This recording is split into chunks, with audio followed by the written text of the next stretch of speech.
I'm Reece at your leisure in one of the best preserved medieval cities in the world, Tallinn, Estonia. Today it's a bustling commercial center and fantastic travel destination. Anchored by the massive town hall, Tallinn's main square has been a central gathering spot for 600 years. It's believed the world's first Christmas tree was erected here. In the summer, it's surrounded by outdoor cafes and shops and hosts many festivals and concerts. It's got these wonderful buildings that have been maintained and changed and still have a wonderful flavor of the city. The cobblestones, the churches, the storage buildings, the restaurants, the linen shops, it's all wonderful. Europe's oldest continuously operated pharmacy is here and still retains its historic character while serving locals and travel-weary tourists with medical miracles since at least 1422. From here, the lower Old Town fans out in a spider web of narrow streets and fun alleys, including medieval St. Catherine's Passage, lined with colorful shops and cafes. The passage empties out onto a street of alcoves filled with artisan workshops. This has been a marketplace since the 1400s. I think it's a great stop, a great place to see, and I love the atmosphere. And I got me a new hat. Ta-da!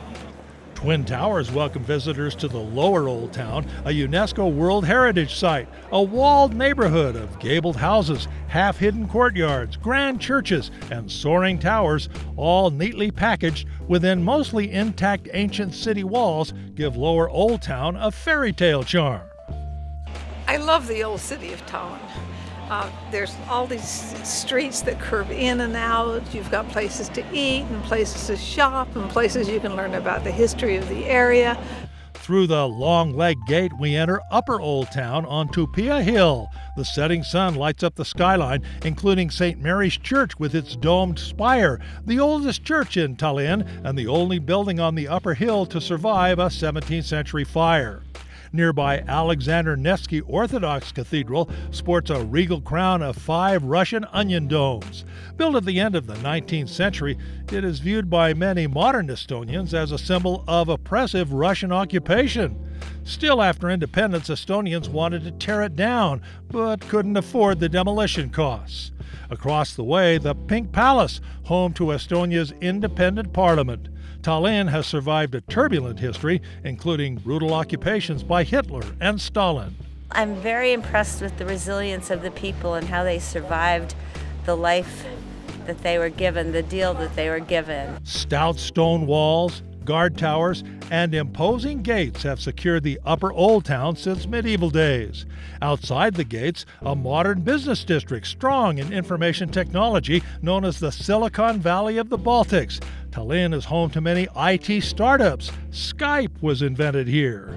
And a short tram ride away is Tallinn's best open space, 170-acre Kadriorg Park along the Baltic coast.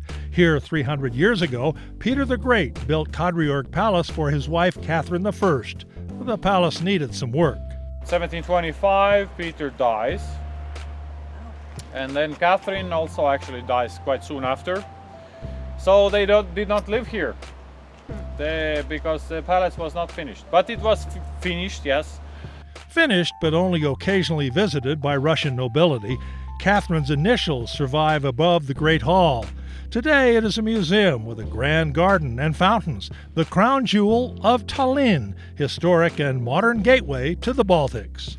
Oh, the energy is phenomenal. It's probably the most cosmopolitan city that we've been in. Reece at your leisure along the way in Tallinn, Estonia.